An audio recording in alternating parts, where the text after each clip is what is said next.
Catherine says to Meghan, "We're not close enough for you to talk about my hormones." And William says, "It's rude, Meghan. It's not how it's done here in Britain." Really. And that's when Meghan says, "Kindly take your finger out of my face." How dare she, to our future king? She should be so lucky to have his finger in her face. She should be so lucky. How dare she? And it is hideously unfair that they can paint this unflattering portrait of our future king and queen when they have no real ability to respond, other than with a dignified silence. Kindly take your finger out of my face. We know what part of Big Willie you would love to have in your face, my dear, don't we? Well, you ain't getting it. You've got to have the cocktail sausage and a bed of marmalade, my dear. Maybe that's why you're so bitter. But you ain't having Big Willie. No, you're not. You can pounce on him and leap on him as soon as you meet him through the door, and the dogs and the jackals can go off barking, but you can't have him, my love. He's already taken. No, you ain't going to be our queen. Get it? Got it? Good. Kindly take your finger out of my face. I'm not sure, you know. Harry does describe the seating arrangement at the palace. He didn't say that William was sitting on a poof immediately in front of Meghan, that he was so close that he could dangle his finger, dangle his extremity near her gob. So I don't know how this happened. Welcome to the broadcast, my dear old fruits. Pull up a throne, grab a tiara, and put on the kettle, my dear. It's time to sip the tea. And, you know, if they thought they had enemies in the press before the publishing of Spare, well, I think their mind's going to be blown, because there are several who have been disparaged in the tome that are spitting blood and want to make a statement about what's been said about them, none more so than Miss Camilla Tominey. And if you're not familiar with Camilla Tominey, she's the lady who at the time wrote for the Daily Express and is now the associate editor of The Telegraph here in the kingdom, but she broke the story of the Harkles dating. The piece was called Harry's Secret Romance with TV Star. She broke that story, so of course Harry was never going to be highly amused by her, never going to be very enamoured of her, was he? But he went for her in this tome, without naming her, of course. Cowardly boy.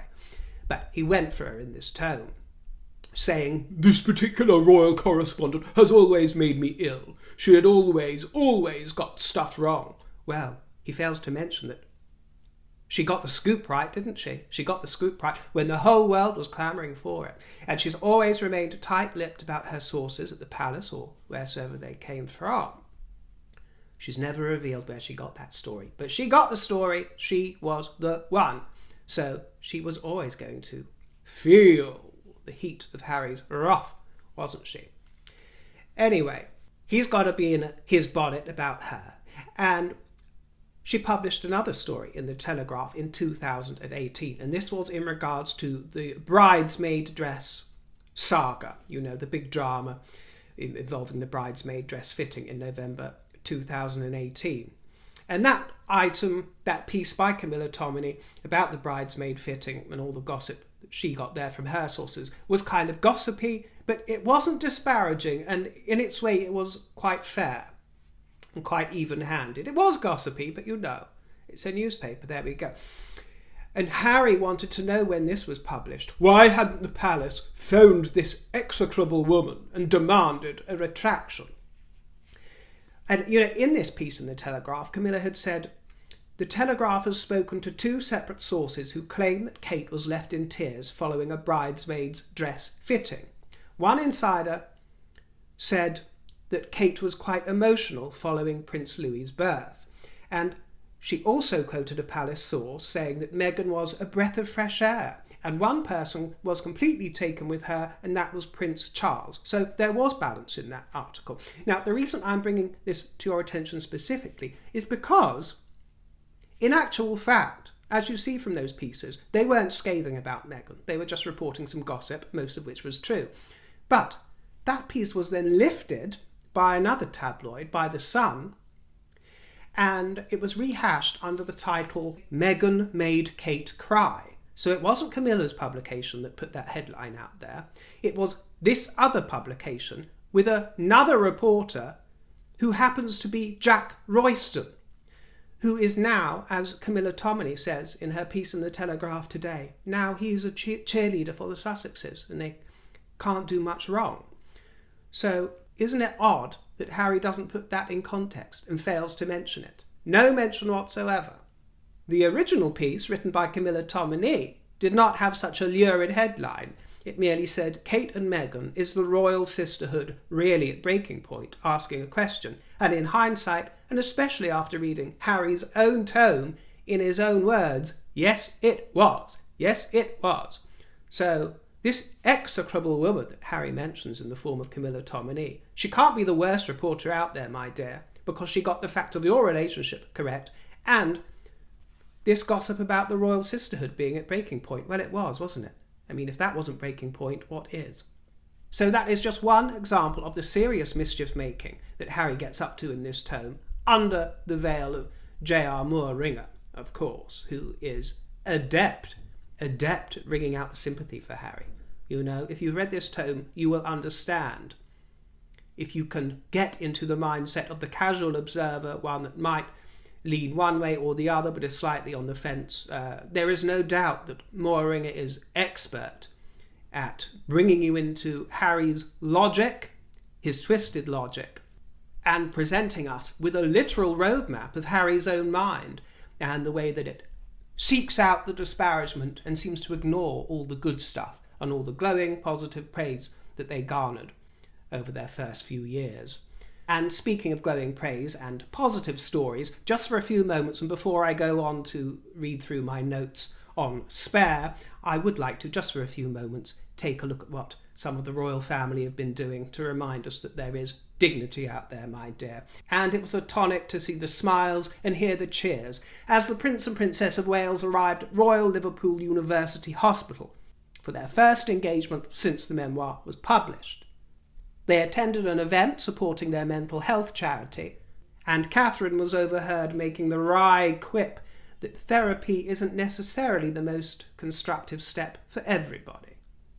The billowing winds added a gorgeous touch of drama to the scene, and they were dressed in muted, understated tones with a flash of green tartan, but very royal, naturally royal, and most dignified it was.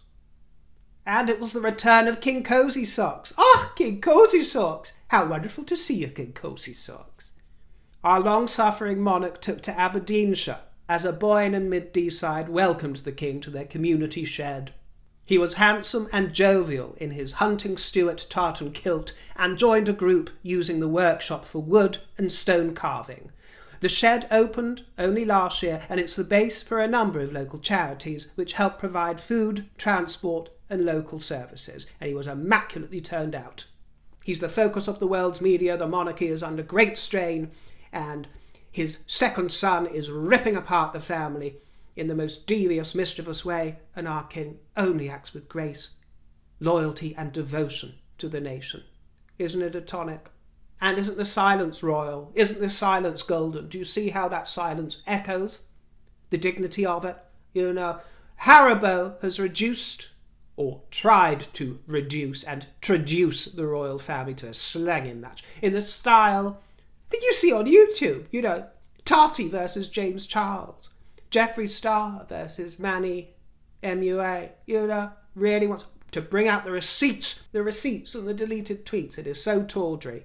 In contrast, Her Royal Highness Anne, the Princess Royal, was in Cyprus. In a flash of bright red, she met with British Forces personnel and their families, and she met the President of Cyprus at the Presidential Palace.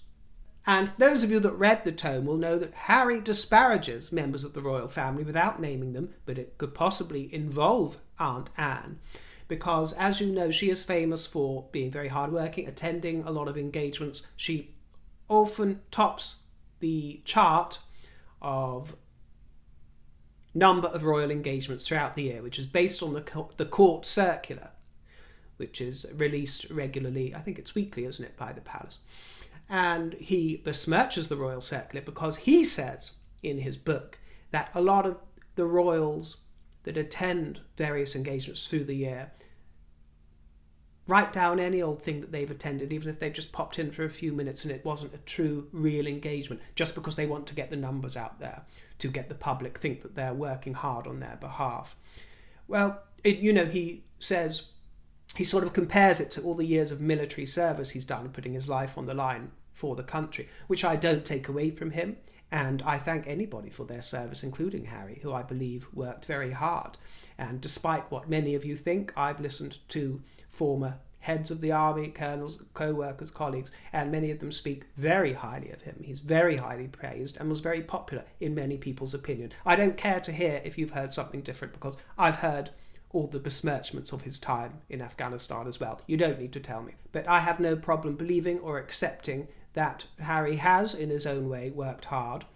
But I thought it was very petty and very immature for him to bring in these comparisons with members of the family, many of them who are much more unsung than the senior capsule wardrobe of the royal family. You know, the Gloucesters, the Kents, Princess Alexandra, take your pick, my dear. There's members of the royal family who do a lot of royal work that is completely unsung, that members of the British public wouldn't even know or recognise if they passed them on the street, my dear.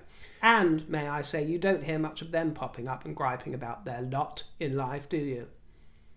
We've already touched upon the fact that Harry chose to reveal that he killed 25 Taliban, which I think was a very silly decision. I don't necessarily think that he was bragging, as people have said.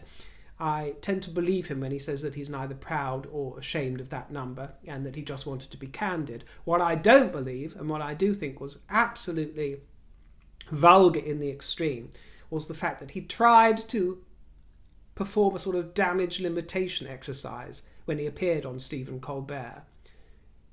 He tried to wriggle out of it by saying that he was trying to prevent more suicides. That is such a lie. It is such a lie.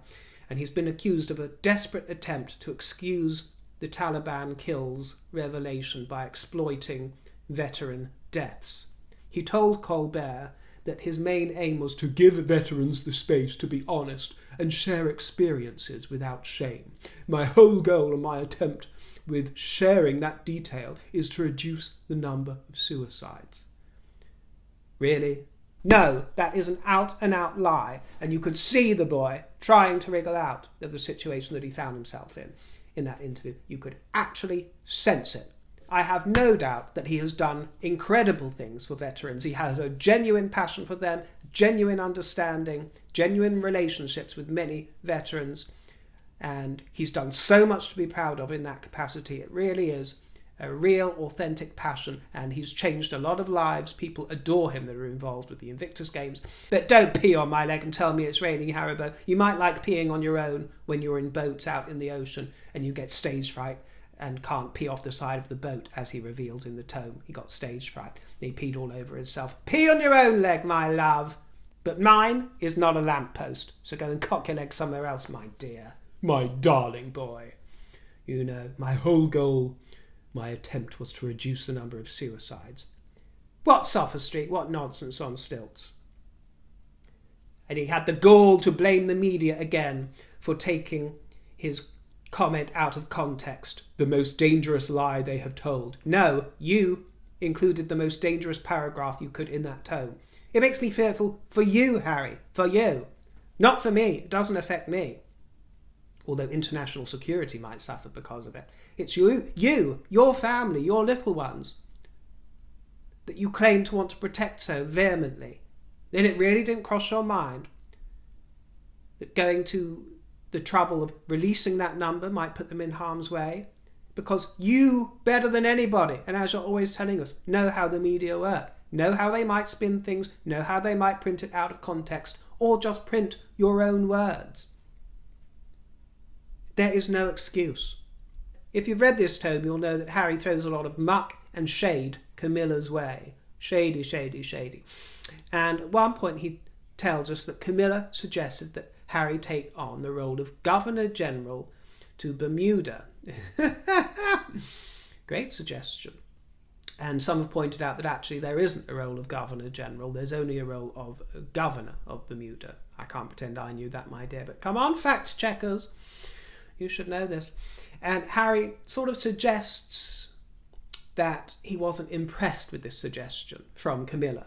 Go live in Bermuda if you're not happy here. And, one might understand that he might take umbrage at such a suggestion if it wasn't for the fact that he's told us before that he and Meghan had already toyed with the idea and made plans before they were scuppered by the palace leaks.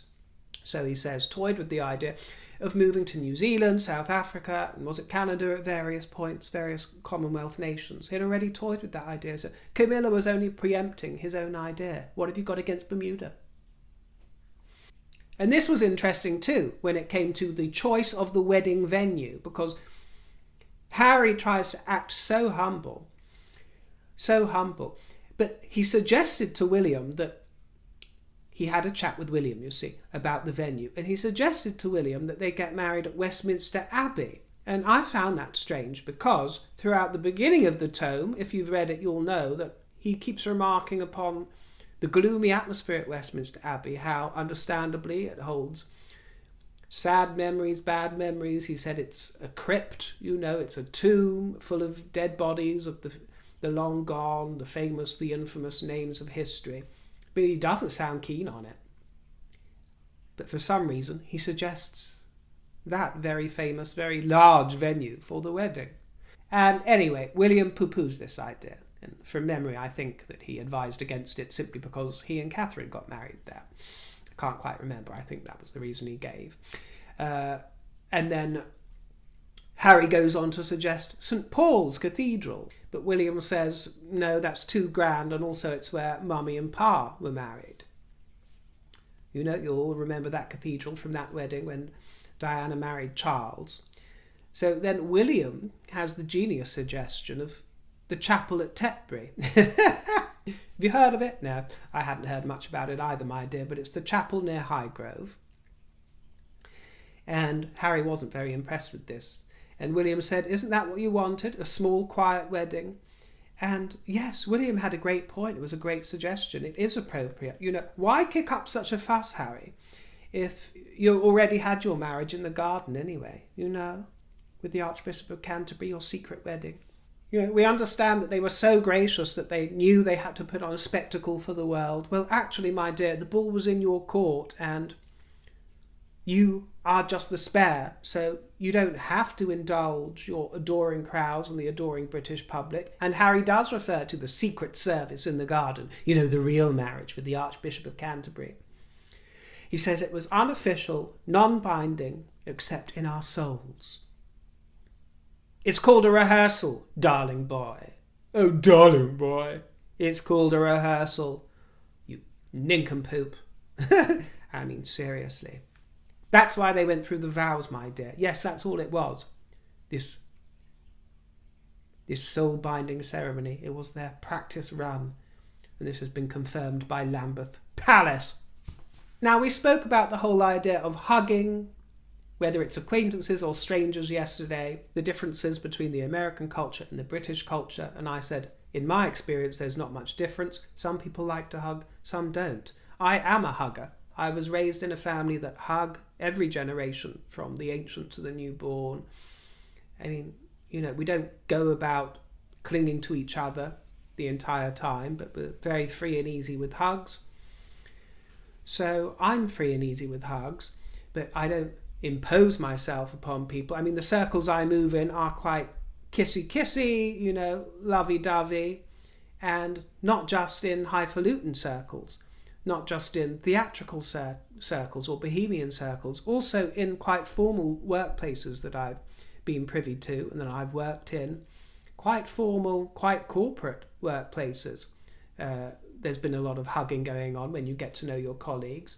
So what I'm trying to say is that I do have a certain sympathy with somebody like Harry, who was used to a lot of embracing and a lot of hugs from Diana, to have that ripped from him at a young age, and a father who was not in a tactile relationship with his parents. You see them warmly kiss each other on the cheeks, but that's about it. Charles didn't learn to grow up being embraced and hugged in that sort of way. But I have sympathy with Harry for not getting that hug, so he tells us. I mean, we all know that recollections vary wildly, but he tells us he got an affectionate pat on the knee from his father, and his father tried to do his very best and broke the news very softly. But, there was no hugging, there was none of that physical contact. And I do have sympathy for him for losing that and for craving it. I mean, he tells us, from what he tells us, he never hugged the Queen. And there is a coldness to that.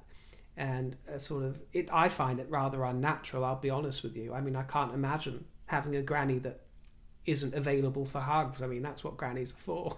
I realise there are all kinds of people out there. Some don't enjoy that kind of interaction. But how can you not want to squeeze your grandchildren and squeeze your granny? And he says that there were certain times that he wanted nothing more than to give her a great big hug. I think after he asked for her permission to marry Meghan. And I do feel for him. I do feel sorry for him in those moments. That he so desperately seeks his granny's approval, and he says that when he asked for permission, he was surprised, he said, to find out that he had to ask the Queen for Meghan's hand. It's astonishing, isn't it, that most of us understand royal protocols more than Harry does, and some of the blame has to lie at whoever was charging his education, because I seriously think that, the likes of George and Louis and Charlotte coming up, they should have an hour a week. What's an hour in a week? Tuition with things like history, the Constitution. The Queen had a thorough grounding in Constitution.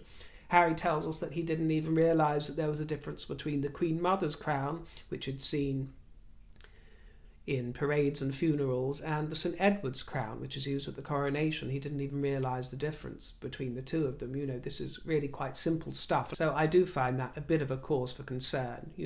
We need to nurture an interest in these young royals, an interest in their own history and their role in society. Anyway, when he asks the Queen for permission and says, I've been told I have to ask you, then she looks a bit taken aback, and after a moment's pause says, well then, I suppose I have to say yes. And then he regales us with the lip gloss incident.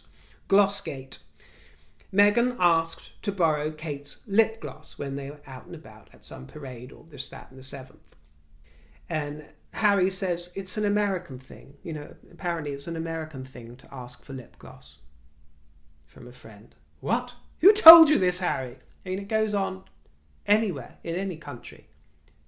Gals and boys sharing makeup here and there in the back of a cab. And apparently Kate grimaced. Well, that's Harry's interpretation. We don't know how she responded. She could have pulled any expression for any reason. In his mind, in his recollection, his memory, it was a grimace. I mean, this is a nothing story, and he's just adding it in to throw more shade at her and make the world, the rest of the world, and all these millions of picking up a copy, feel some type of way about our future king and queen. It's incredibly damaging, and there will be loads out there that are drinking this Kool-Aid. But no, it's not an American thing, Harry. I mean, is that something that Meghan told you? But in fairness, if what you say is true, and Catherine did grimace at the thought of sharing lip gloss, and let's remember that Meghan she squeezed it onto her finger and then applied it to her lips, so her lips didn't come in contact with the makeup dough foot or whatever apparatus this particular brand of lip gloss employs. But if what Harry said is true and Catherine wasn't pleased about it, then yes, I do think it was a bit too precious and that she needn't grimace about it. I mean, there's nothing really wrong with a sister-in-law asking to borrow your lip gloss in a moment like that, is there? Especially if she's not putting her lips in contact with it. Now, there has been occasion in my life, because there's been thousands of moments where I've asked to borrow a friend's scrap of makeup, or she's asked to borrow mine. I mean, that happens almost on a weekly basis, my dear, if not nightly. But I had one very beloved friend who would always, continually ask to use my lip balm. And I always carry lip balm with me, sometimes in several pots or tubes. I'm now very much a tube person. I've got one brand that I love, and you squeeze it out a tube and apply it. But this particular time that I'm thinking of, this period, I was using the little sort of bowls that you get, and you unscrew the lid and you dip your finger in.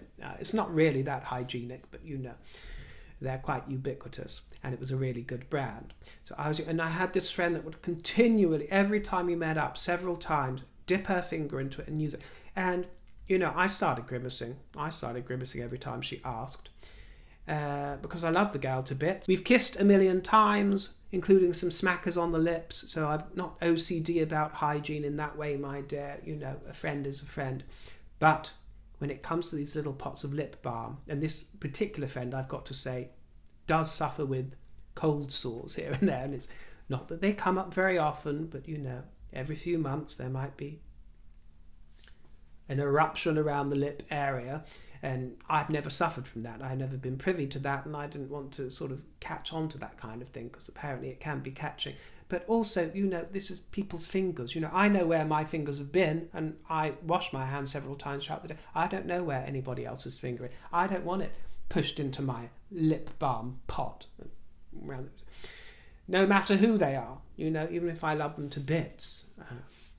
It's just not cricket with me. So in that circumstance, I could understand more than a grimace. But Harry tells us that this absolutely wasn't the case. Meghan squeezed it out of the tube hygienically, so who knows what made Catherine grimace so? Maybe she did just find Meghan's behaviour rather gauche. Or perhaps she felt that Meghan was trying to force a bond which wasn't developing naturally. And of course, Harry describes the situation involving Thomas Markle, who denied having any involvement with paparazzi, which of course later on was proved to be a lie.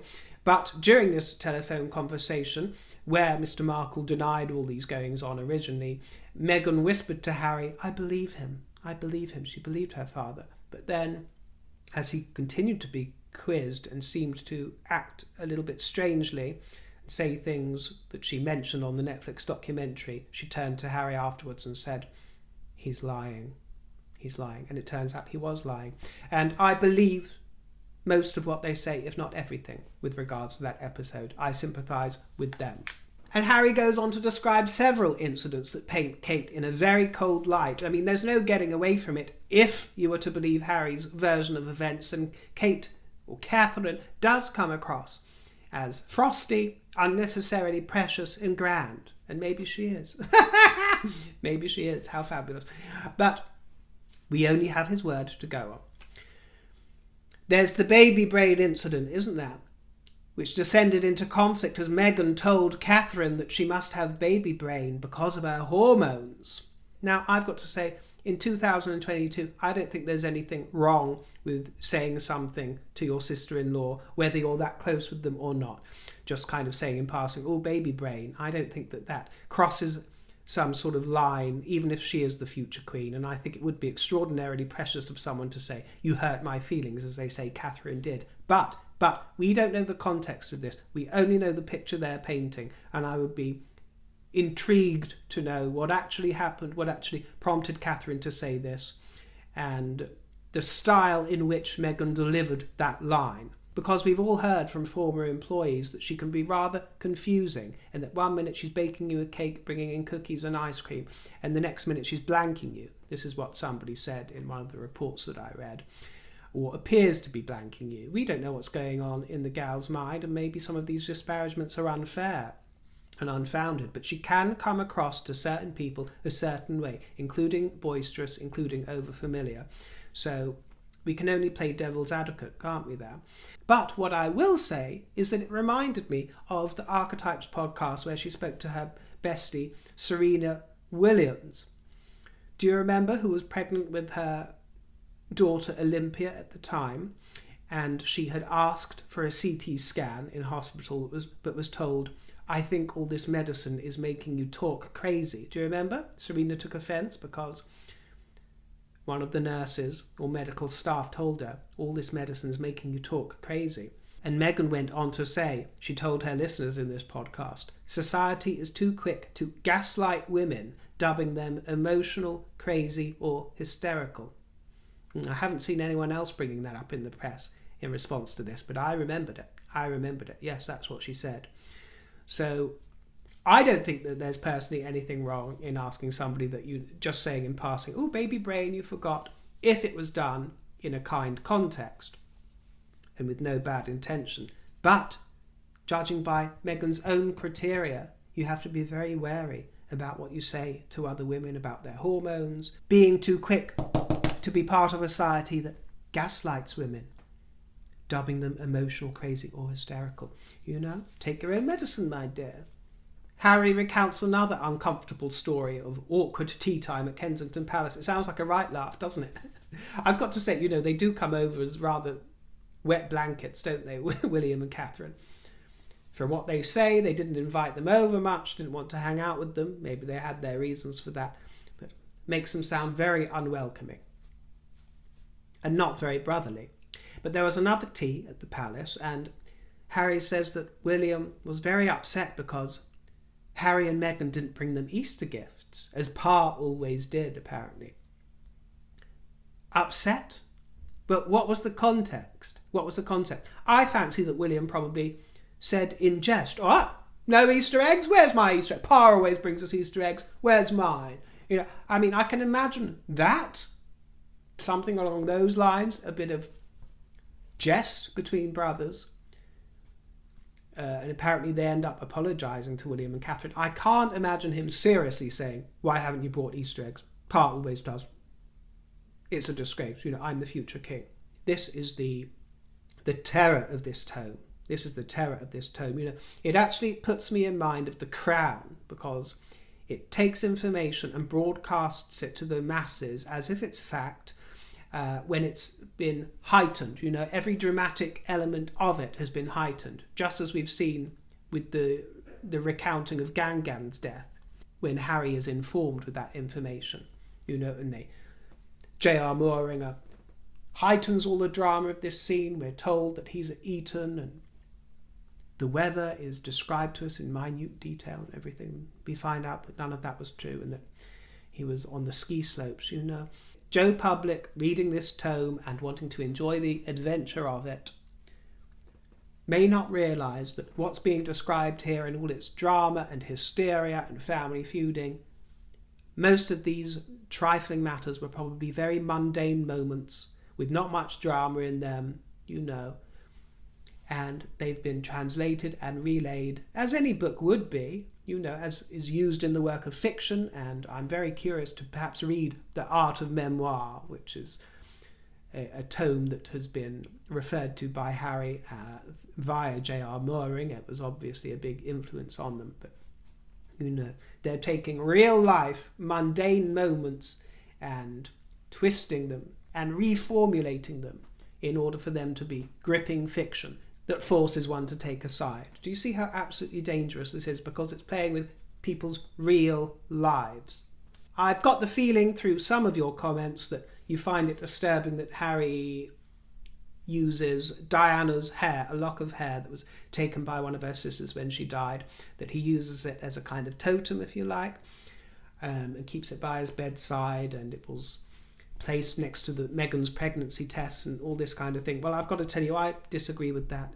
I'm going to call them totems, but I've got lots of totems in my life from people, and actually keeping the hair of dead relatives and those close to you who you loved was very normal and very usual, especially was it in Victorian society. They would weave the hair into braids, and it would feature in lockets, in artwork. It was utterly normal for a very long time. I think it's very sweet and very nice to keep a lock of hair, and there's things that I keep around me, and yes, sometimes on my bedside table that remind me of loved ones past. And I'm sure I won't be the only one here, but I happen to know that in my mother's attic, somewhere in my mother's attic, there is an envelope with all of my old milk teeth and the milk teeth of all our siblings. What a gruesome sight that must be, my dear. But after the tooth fairy had finished with them, she gave them back to mother. And yes, they are all there. I could string a necklace, couldn't I? So one could say that's rather macabre. But no, I think it's natural and normal, and especially when Diana died at such an untimely moment, it's only natural that Harry would want to have a piece of her near him. So I have no problem with that. I don't find it at all weird that it was used, and that the spiritual energy that he feels that it contains means a lot to him. No, I don't have any problem with that. During the Antipodean tour, when they went to Australia, New Zealand, and all this, that, and the 20th, Harry warns Meghan, "You're making it look too easy, Meghan. You're making all this look too easy. This is how everything started, ... with my mother." So, they were having a fabulous time. Meghan was getting loads of fabulous press. They were doing sterling work, representing us very well. And he already was throwing a spanner in the works. "You're making it look too easy. This is how everything started with my mother." Why couldn't you just bask in the glory of the moment and enjoy it? And I would also like to say, on the subject of Princess Catherine being the precious one who's cold and sort of backward in coming forward, it is always Catherine that you see approaching Harry, isn't it, at things like Prince Philip's funeral, where they had every reason to avoid him like the plague and not bring him into the fold. And it is Catherine, I believe, from memory, who goes towards Harry after the funeral and tries to engage him in some chit-chat to sort of break the ice. It's her, and he's not making the play for her. She goes towards him. And when it came to the late Queen's funeral and the four of them went out to meet the crowds, I don't know if William and Catherine invited them or if they insisted, but I would imagine that they would need to gain some sort of permission either from the Waleses, or maybe it was on the insistence of King Charles, who knows. But they were very gracefully met by Catherine and William when they needn't have been for both of those occasions. Another thing that I do not buy for one moment, and I think is a downright lie, is the footage of Harry using the P word, the abbreviation of Pakistani, for one of his friends. "I didn't know that the P word was an insult. I thought it was the same as Yankee." No, Harry, no, you didn't. You knew. And I'm not saying that he knew that it was offensive to that particular friend at that particular time. Because I've got to tell you, I've got a lot of Pakistani friends, some Hindu, some Muslim. I've lived with many, I've holidayed with many, I've romanced many, and I've got to tell you, many of them do not have a sensitivity to that word. And I'm sure perhaps some wonderful Pakistani basketeers of mine will come forth and say, well, I find it thoroughly offensive. And I know, of course, I understand that everybody is different, and it can depend on the context, it can depend where you grew up, even down to the city and the village that you grew up in. So, of course, I know that some will take offence at that word. I also know that within friendship circles, that word is bandied about to this day within certain communities in the kingdom. And I've been shocked on a couple of occasions when friends of mine, both, I must say, who were born here, the two that I'm thinking of, a guy and a girl, they were born here in Britain, but perhaps second generation Pakistani, second, third maybe. But they use the word to describe others that sprang from their own nation, sometimes disparagingly, sometimes comically, or sometimes just in general conversation. And it has shocked me on a few occasions. And don't misunderstand me, I certainly wouldn't use the word, but I don't object if they use it. I mean, they're speaking about their own people. I also once had a very close friend. We're no longer on speaking terms, unfortunately. She's half Pakistani, half German. What is it we used to call it? Jamindian.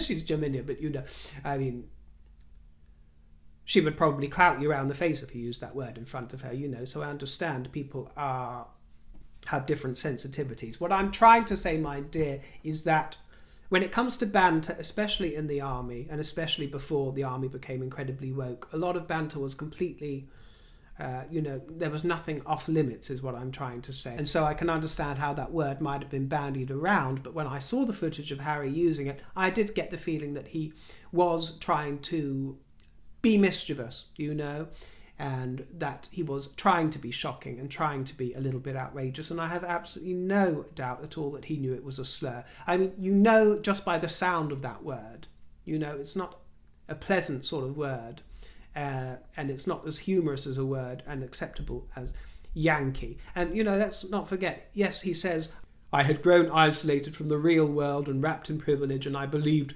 the word was harmless. Well, you were also raised with Princess Diana.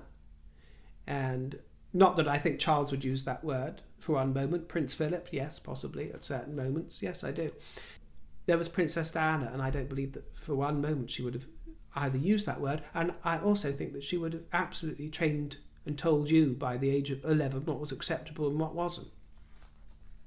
You know, where was her influence of 12 years at this point? Had she really never said to you, there are certain words that we do not use? Anyway, of course, he was mortified when all of this came out. His comrade told him that he was not racist and that nothing had happened. For me, no, I don't believe that he was a racist. I just think that he was a provocateur, as he still is. You know, a provocateur.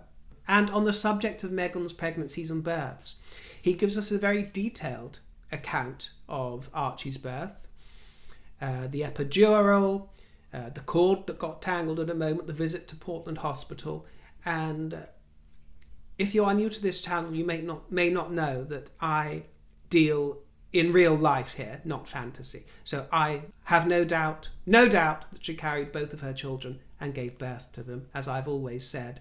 And anybody who really thinks that Harry would go into this kind of detail about the visit to the Portland Hospital, anyone who really believes that he would go into this amount of detail about Lily's birth, where he helps birth the child himself, I mean, I can't help. What can I say? As Harry would say, I can't help you.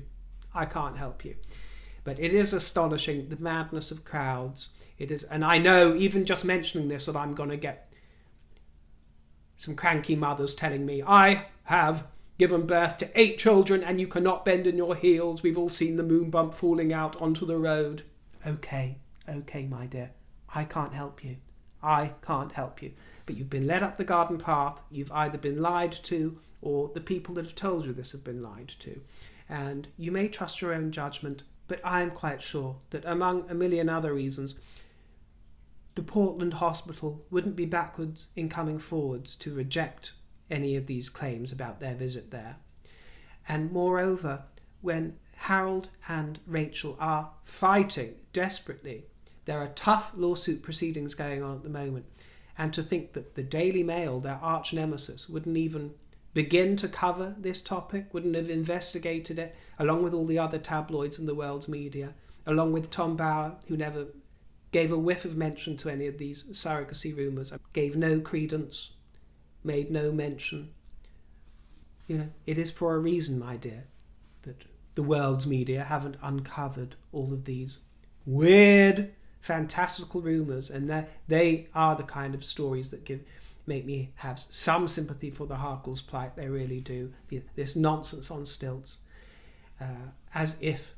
And actually, since the Netflix documentary aired and this tome was released, I've been inundated with comments from people apologising to me because they had berated me for telling them that I didn't believe any of these scurrilous rumours, for telling them that, yes, she carried the children and gave birth to them. Of course she did. So many of you are beginning to see the light. Some of you will always be stuck in that darkness, but that's your own business, my dear. But the heartstrings are very much pulled on the subject of security, which is another of his main gripes. Security, that expensive security was pulled. Harry began to get many quotes for how much it would cost to cover security. He says $6 million a year. I can't remember if dollars or pounds. I think it was pounds. $6 million a year for security he would require. Well, maybe if you lived somewhere smaller, instead of a great big sprawling estate, you could have cut down on some of those costs, my dear. You know, you could live at the top of you could live in a penthouse at the top of a tower block, my dear. There's some very nice ones in New York. Try Trump Tower. You know, you could try anything along those lines. You didn't have to choose a great big estate, a sprawling mansion that is rather exposed to the elements and drones, all this kind of thing, but that's what you did. But yes, that does pull on the heartstrings in a certain way, and you can see why they are so very upset after Harry's given a lifetime of dedication to the royal family. But in the very next paragraph, after he complains about this, the very next paragraph where he doesn't know where the money's going to come from, they put down a payment on the casa in Montecito. That $14 million mansion or whatever it was. They put the down payment on that and arrange a mortgage in the next sentence. So how can you take it seriously? I mean, talk about pampered, privileged and puffed up, my dear. This pusillanimous prince. You know, it beggars belief, doesn't it? It truly does. Well, I've got to get on with my weekend, my dear fruits, and I hope that you enjoy the rest of yours, and I'll be back with some more fruit pastels for you to chew on as soon as I can. So I look forward to seeing you in the next broadcast. I hope you'll join me. Please leave me a juicy comment below, and if you'd like to leave me a juicy tip, my tip jar is in the description box below, and I thank you most sincerely. I'll catch up with you soon, and toodle pip.